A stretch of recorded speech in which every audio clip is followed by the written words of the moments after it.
सुप्रभात दोस्तों। मैं बेंगलोर से डॉक्टर इंदु झुंझुनवाला। कल जन्माष्टमी थी और कृष्ण की बात करते करते, कृष्ण में रमते रमते ऐसा लगता है कि आज भी जैसे ना उसी भाव में हम मग्न हैं, उसी आनंद में मग्न हैं। और ये आनंद जो है सूर ने भी दिया है। सूरदास जी ने कृष्ण के चरित्र को जिस तरह से उभारा है, उनके वात्सल्य को जिस तरह से उभारा है, उसमें जब हृदय पग जाता है ना, तो सच में वो कृष्ण में सा हो जाता है। और तब राधा और गोपिकाओं के कृष्णमय होने की बात, उसके प्रेम में पगने की बात ना कहीं बड़ी ही सार्थक और बड़ी सजीव हो उठती है। तो लेकिन यह संसार है और इसमें आगे बढ़ते जाना है। और इस आगे बढ़ने के लिए प्रसाद जी ने बड़ी सुंदर लाइन लिखी है, बड़ी सुंदर पंक्तियां हैं प्रसाद जी की, कि इस पथ का उद्देश्य नहीं है श्रांत भवन में टिक रहना। इस पथ का उद्देश्य नहीं है श्रांत भवन में टिक रहना, किंतु पहुंचना उस सीमा तक जिसके आगे राह नहीं है। किंतु पहुंचना उस सीमा तक जिसके आगे राह नहीं है। तो वो सीमा कौन सी हो सकती है? वो सीमा आनंद की हो सकती है, उस परम आनंद की जिसके आगे कोई राह नहीं हो। तो इन चार पंक्तियों में ना जैसे जीवन का उद्देश्य सामने आ जाता है। जो हम बात करते हैं सत्यम, शिवम और सुंदरम की, वो उद्देश्य जो है यहाँ पर आकर के बिल्कुल से सजीव हो उठता है, सार्थक हो उठता है। तो हमने पिछली बार जब बात की थी, जब हम आगे बढ़ रहे थे, छायावाद की जब हम बातें कर रहे थे, तो छायावाद जो है एक बहुत सा अलग वाद था, एक बहुत अलग सा काल था। हमने छायावाद के अंतर्गत प्रसाद, पंत, निराला और महादेवी की बात की। ये चारों उस युग के स्तंभ थे, पिलर थे, जिस पर ये युग खड़ा था, छायावादी युग खड़ा था। और इसके जो सर्वश्रेष्ठ कवि थे ना, वो थे चारों कवि ही श्रेष्ठ थे, लेकिन जिनके नाम से मतलब जिनको प्रमुख माना गया है वो थे जयशंकर प्रसाद। और जयशंकर प्रसाद की जीवन यात्रा हम कर रहे थे सोमवार को। तो जयशंकर प्रसाद की अगर जीवन की यात्रा में, उनके साहित्य की यात्रा में जब हम देखते हैं कि उन्होंने जो अपनी यात्रा शुरू की थी चित्राधार से, उन्होंने लिखना शुरू किया था करीब 1912 ईस्वी से, जो उनकी पहली पुस्तक आई, पहला काव्य आया। और उसके बाद बड़े ही कम समय में, बहुत मतलब समय कहूँ तो करीब 20 साल का ही तो पूरा का पूरा जो हम एक काल मानते हैं, 20 साल के इस काल में उन्होंने, अगर मैं देखती हूँ तो पता नहीं हर वर्ष वो कितनी सारी पुस्तकें लिखते थे, क्योंकि उन्होंने नाटक भी लिखे, उन्होंने उपन्यास भी लिखे, उन्होंने गद्य भी लिखा और लेख भी लिखे, और कविताओं की तो बात ही क्या है। और उनकी ये यात्रा जो है वो कहाँ जाकर समाप्त होती है? उनकी ये यात्रा कामायनी पर जाकर समाप्त होती है। कामायनी के लिए अगर मैं कहूँ तो बिल्कुल भी अतिशयोक्ति नहीं होगी कि वास्तव में वो आज के युग की, आधुनिक काल की सर्वश्रेष्ठ कृति है, बल्कि अभी तक की भी सर्वश्रेष्ठ कृति उसको मान सकती हूँ, जो कि कोई आम कहानी नहीं है, जो कि एक कथा कहना कोई लेखक का उद्देश्य नहीं है, कवि का उद्देश्य नहीं है।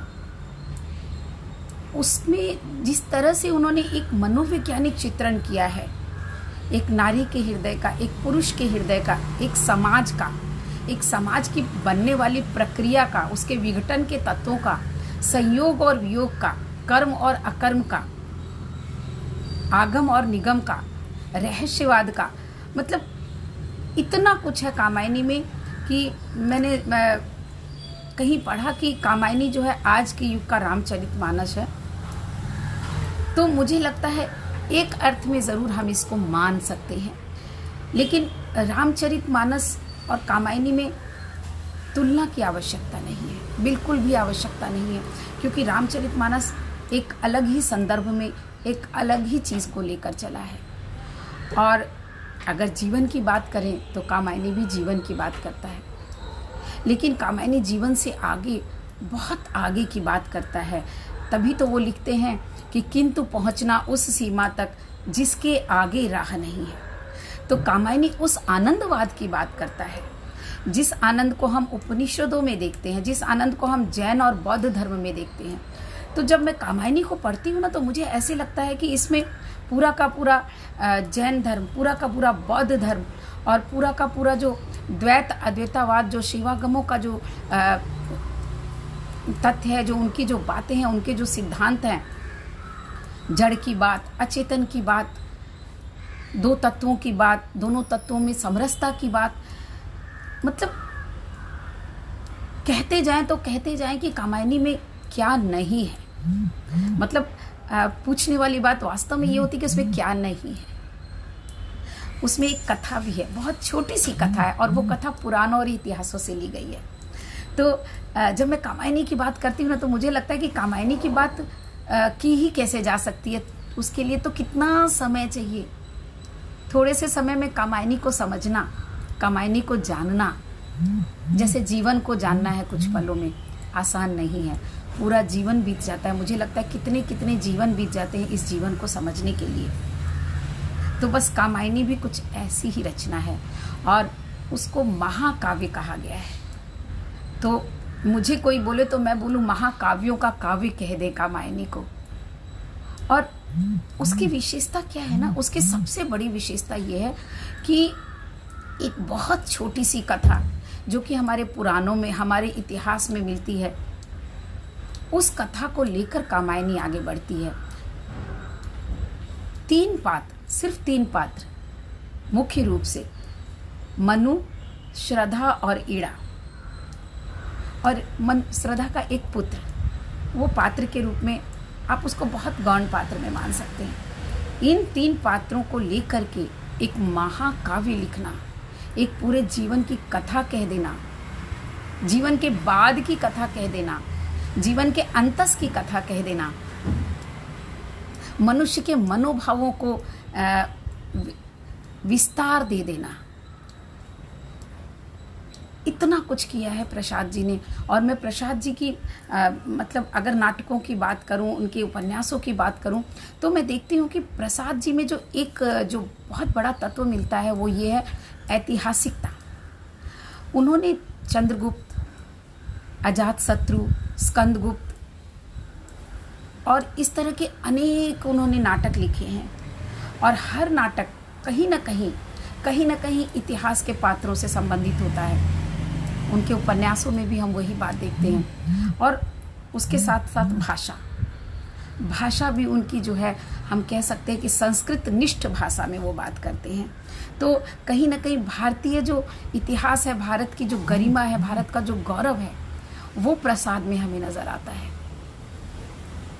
और सामने स्वतंत्रता दिवस है, तो ऐसे में भारत के गौरव और गरिमा की बात जब हम करते हैं ना, तो कहीं मन में एक अजीब सा उल्लास, अजीब सी उमंग भर जाती है। तो कामायनी की आप कथा देखिए, वो उपनिषद और पुराण और कहीं यत्र तत्र जो है ना, एक कथा आती है। शतपथ ब्राह्मण में भी एक कथा आती है, और वो कथा इस तरह है कि जब पूरी प्रकृति प्रलय में डूब गई है, पूरी प्रकृति प्रलय के कारण खत्म हो गई है, उस समय जो आदि पुरुष मनु हैं, जिनको कि मुझे लगता है कि बाकी धर्मों में भी उस बात को कहा गया है आदम और ईव के रूप में या अलग अलग रूपों में। तो जो मनु है, प्रथम पुरुष है, वो अकेला बचा है, और वो जो है श्रद्धा के साथ मिलकर इस जीवन का, इस संसार का, इस समाज का निर्माण करता है। और उस निर्माण के पश्चात जो एक पुरुष की जो मानसिकता है, एक पुरुष की जो सोच है, उसका जो एक स्वार्थ है, उसमें जो कामुकता है, वो उसे ईड़ा की तरफ ढकेलती है। वो ये सहन नहीं कर पाता है कि जब उसका पुत्र होता है और श्रद्धा जब उसके पुत्र के काम में मग्न होती है तो कहीं ना कहीं एक पुरुष के अंदर की जो ईर्ष्या है वो बाहर आती है, एक द्वेष बाहर आता है और उस कारण वो ईड़ा की ओर उन्मुख हो जाता है।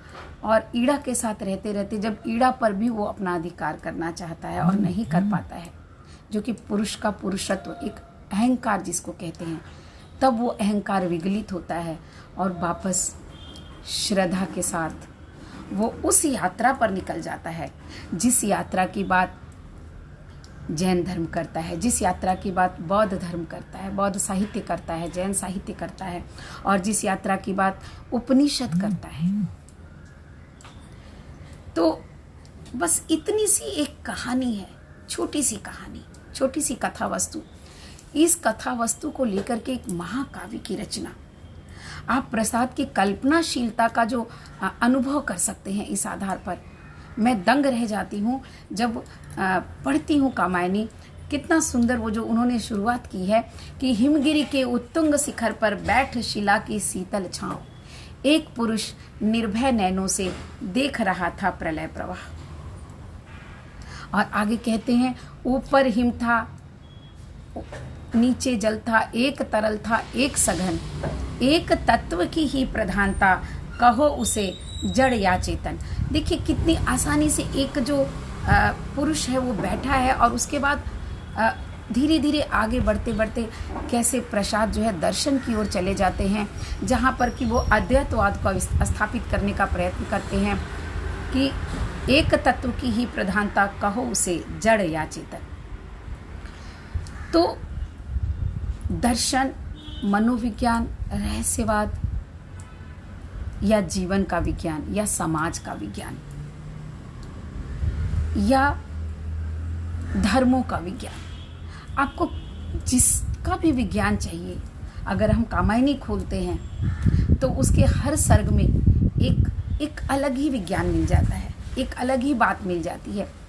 और जब मैंने सोचा कि मैं कामायनी के बारे में बात करूं तो मैं बहुत संशय में थी। मैं बहुत कहें कि समझ में मुझे नहीं आ रहा था कि कामायनी को मैं कहाँ से शुरू करूं और कहाँ उसको ख़त्म कर सकेंगे।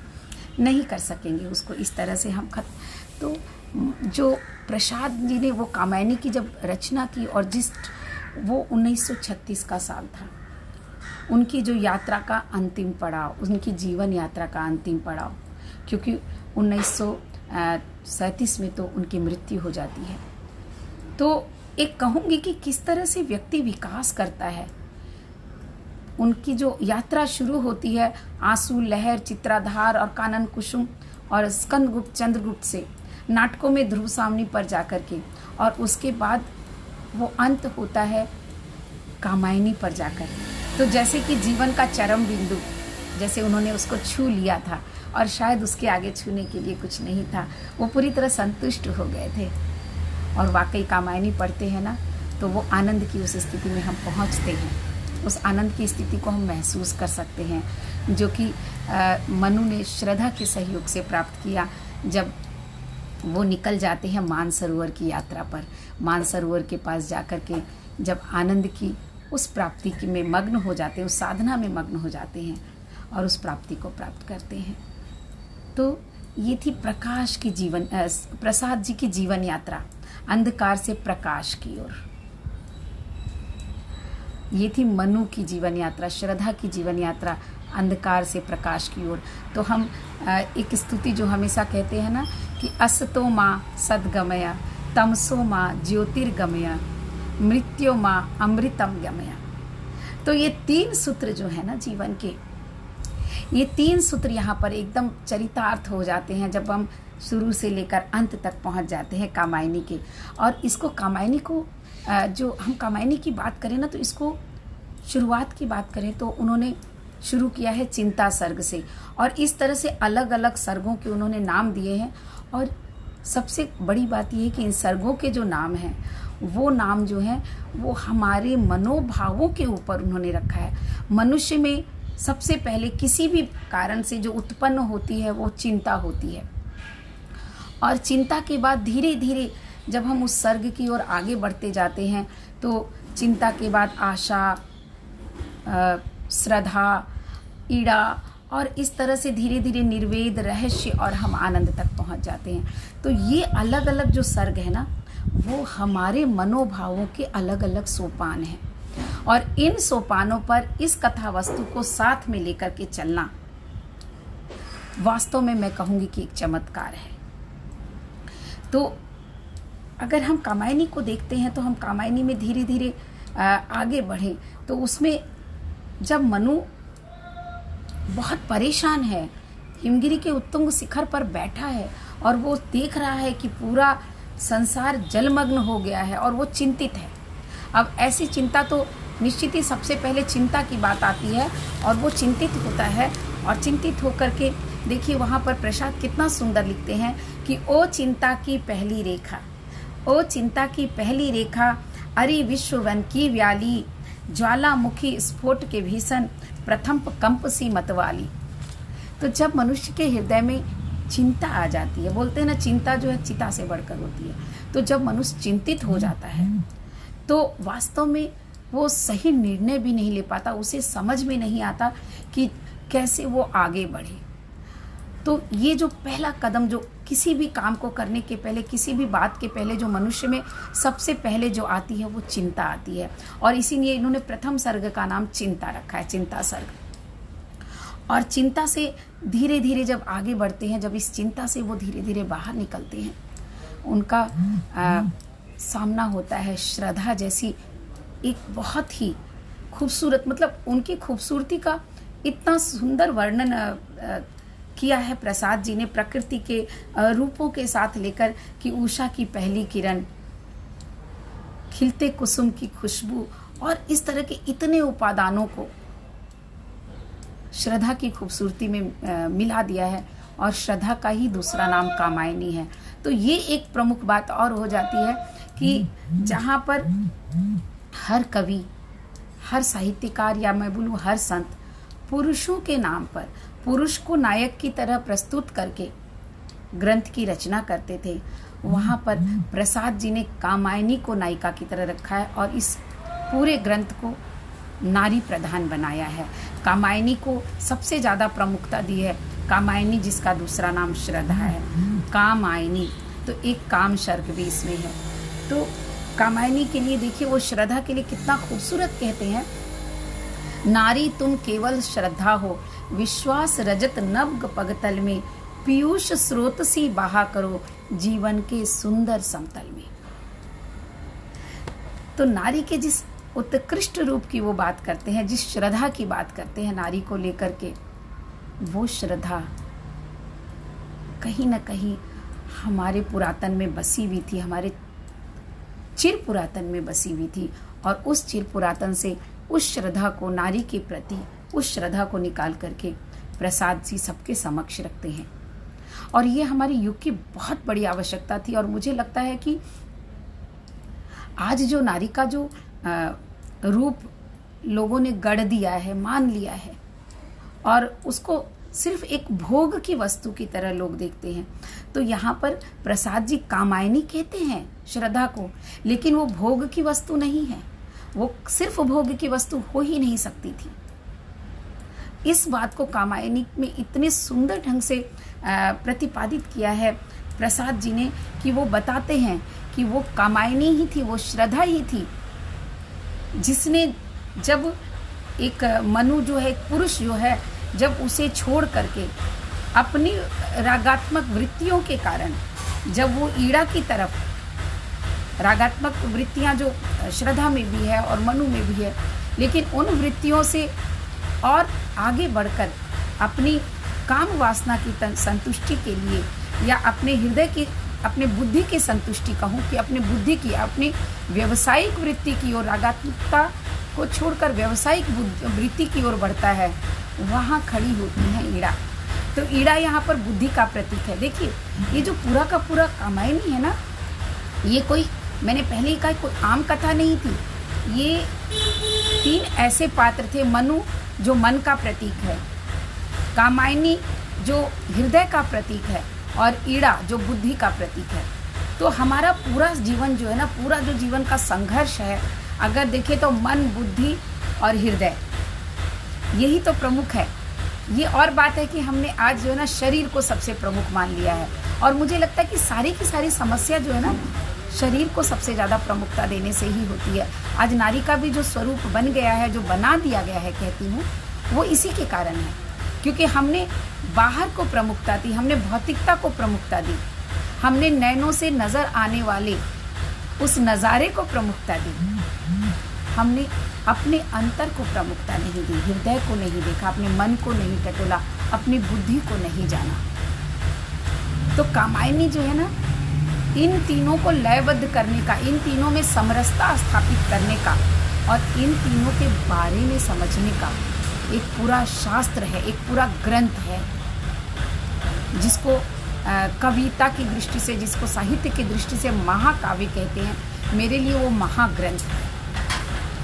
जब आप अपनी एक एक वृत्तियों के बारे में सोचते हैं ना, ईर्ष्या के बारे में, चिंता के बारे में, श्रद्धा के बारे में, राग अनुराग के बारे में, और फिर जब हम अंतर को टटोलते हैं तो एक रहस्य की उत्पत्ति होती है। तो रहस्यवाद के बारे में, निर्वेद, जब रहस्य से आगे निर्वेद की ओर हम बढ़ते हैं और फिर उस आनंद की प्राप्ति जब कर लेते हैं, तो जैसे वहाँ पहुँच जाते हैं जहाँ की बात प्रसाद जी हमसे कर रहे थे।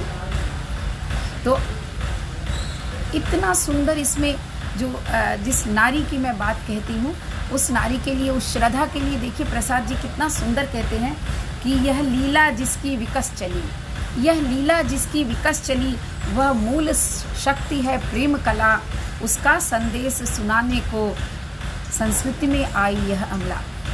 तो जो प्रेम की कला है, यहाँ पर प्रेम जो है ना लौकिक भी है और अलौकिक भी, दोनों प्रेम की जो कलाएं हैं, वो कला को संस्कृति में देने का अधिकार किसको है?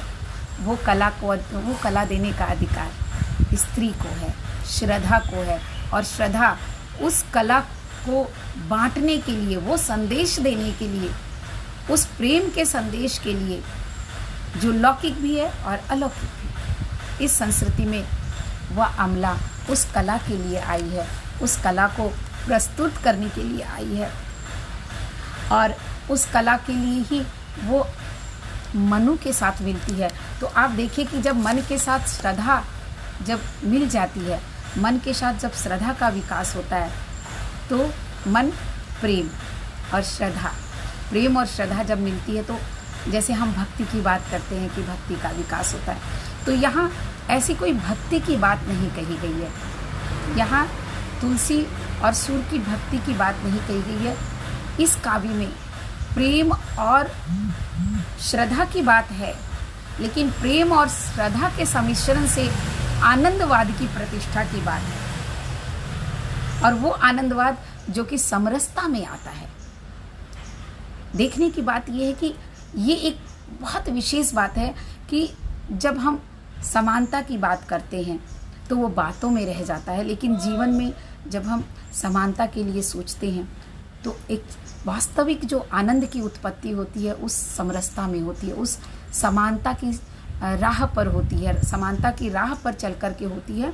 और जब मनु श्रद्धा से मिलते हैं, एक समाज का निर्माण करते हैं, एक परिवार का निर्माण करते हैं।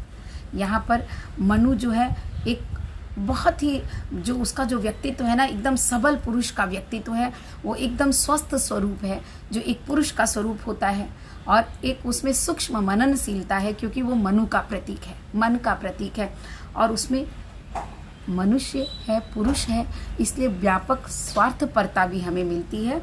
और उसके बाद पुरुष है तो उसमें उच्छृंखल कामुकता भी मिलती है, लेकिन उस कामुकता पर जो अंकुश लगाती है, उस कामुकता को जो खत्म करती है, उस स्वार्थपरता को जो समरसता की धरातल पर लाती है, वो है श्रद्धा, जो नारीत्व की साकार प्रतिमा है, जिसके हृदय में सहृदयता है, प्रेम है।